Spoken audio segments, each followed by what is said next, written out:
السلام علیکم ورحمۃ اللہ وبرکاتہ۔ میں فیض ملک اور آپ دیکھ رہے ہیں اسلامی اخلاق۔ تو اتنی مال و دولت آ جائے گی کہ آپ اور لوگوں میں بانٹیں گے۔ اگر آپ غریب ہیں اور آپ کی مالی حالات ٹھیک نہیں ہیں تو اس عمل کی برکت سے اللہ رب العزت آپ کے گھر میں خوشحالی لائے گا اور آپ کے گھر میں خیر و برکت نازل ہوگی۔ اس عمل کا ایک فائدہ یہ بھی ہوتا ہے کہ آپ کے اڑوس پڑوس جتنے بھی گھر ہیں، آپ کے ایک یہ عمل کرنے سے اللہ رب العزت ان کے گھروں میں بھی خوشحالی عطا کر دے گا۔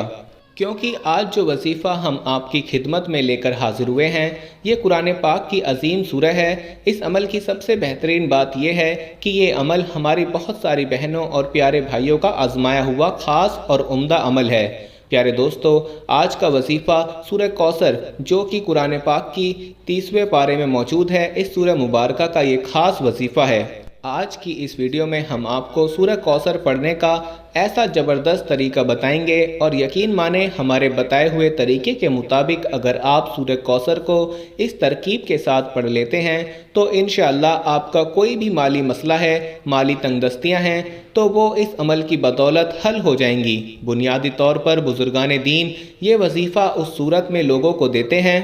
جب لوگوں کے مالی حالات بہت زیادہ خراب ہوں، یعنی ان کے گھر میں خیر و برکت نہ ہو، گھر میں بیماریوں نے ڈیرے ڈال رکھے ہیں، یعنی ہر وقت پریشانی کا سامنا رہتا ہے۔ تو ایسے میرے بھائی، آج خدارہ سورہ کوثر کا جو خاص وظیفہ آپ کی خدمت میں پیش کیے جائے گا، یہ آپ نے پورے تن من اور پوری عاجزی کے ساتھ آپ نے اس عمل کو کرنا ہے۔ پیارے دوستو، سورہ کوثر ایک چشمے کا نام ہے، یعنی ایک ندی کا نام ہے جو اللہ رب العزت قیامت کے دن نبی کریم صلی اللہ علیہ وسلم کو تحفے کے طور پر دے گا۔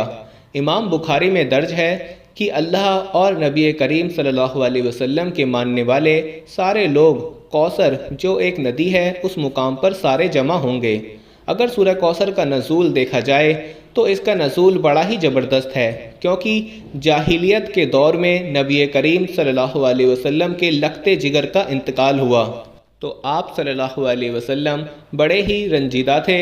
آپ صلی اللہ علیہ وسلم دکھ سے بھرے ہوئے تھے۔ یہ دکھ وہی سمجھ سکتا ہے جس کا کوئی جوان بیٹا فوت ہو جائے۔ تو جو مشرکین مکہ تھے، جو نبی کریم صلی اللہ علیہ وسلم اور اسلام کے دشمن تھے، انہوں نے آپ صلی اللہ علیہ وسلم کو طنز مارنا شروع کر دیے اور کہنا شروع کر دیا کہ نعوذ باللہ، اب تو نبی کریم صلی اللہ علیہ وسلم کی کوئی نارینہ اولاد نہیں ہے، نارینہ سے مراد ان کا کوئی بیٹا نہیں ہے، تو اب نعوذ باللہ نبی کریم صلی اللہ علیہ وسلم کا کوئی نام لینے والا نہیں بچے گا۔ یہ سن کر نبی کریم صلی اللہ علیہ وسلم مزید رنجیدہ ہو گئے۔ تو اب اللہ رب العزت کی رحمت جوش میں آئی اور اللہ پاک نے انعام کے طور پر سورہ کوثر نبی کریم صلی اللہ علیہ وسلم کی ذات پر نازل کی۔ اس سورہ کوثر میں اللہ پاک نے نبی کریم صلی اللہ علیہ وسلم کو آب کوثر کی بشارت دی، اور دوسرا اللہ پاک نے نبی کریم محمد صلی اللہ علیہ وسلم کو تسلی دی کہ اے محمد صلی اللہ علیہ وسلم، آپ پریشان نہ ہوں، آپ کو جو ابتر کہتے ہیں حقیقت میں وہی ابتر ہیں۔ اور آج دیکھا جائے تو جو نبی کریم صلی اللہ علیہ وسلم کو ابتر کہہ کر پکارتے تھے، آج ان لوگوں کا نام و نشان باقی نہیں ہے، اور ہمارے اور آپ کے پیارے نبی حضرت محمد مصطفیٰ صلی اللہ علیہ وسلم کو پوری دنیا جانتی ہے۔ اس لیے کہا جاتا ہے کہ جب بھی آپ کو دشمن کا خوف ہو، یا آپ کو نوکری سے نکالے جانے کا غم ہو، یا آپ نے اپنے کاروبار میں پیسہ لگایا ہے اور آپ کو ان پیسوں کے ڈوب جانے کا خطرہ ہو، یعنی کسی بھی قسم کے ڈر کے حوالے سے، آپ سورہ کوثر کو کثرت کے ساتھ پڑھنا شروع کر دیا کریں۔ یقین مانیں کہ آپ سورہ کوثر کو جب کثرت کے ساتھ پڑھیں گے تو اللہ آپ پر ایسا خصوصی رحم اور کرم کا معاملہ عطا کرے گا کہ آپ کی وہ مصیبت اور پریشانی فوراً ٹل جائے گی۔ اگر آپ غریب ہیں، آپ کے پاس نوکری نہیں ہے، آپ کے گھر کے حالات ٹھیک نہیں ہیں، تو یقین مانیں میرے پیارے بھائیوں اور بہنوں کہ اس عمل کی بدولت اللہ پاک آپ کے گھر میں ضرور خوشحالیاں لائے گا۔ بس شرط یہی ہے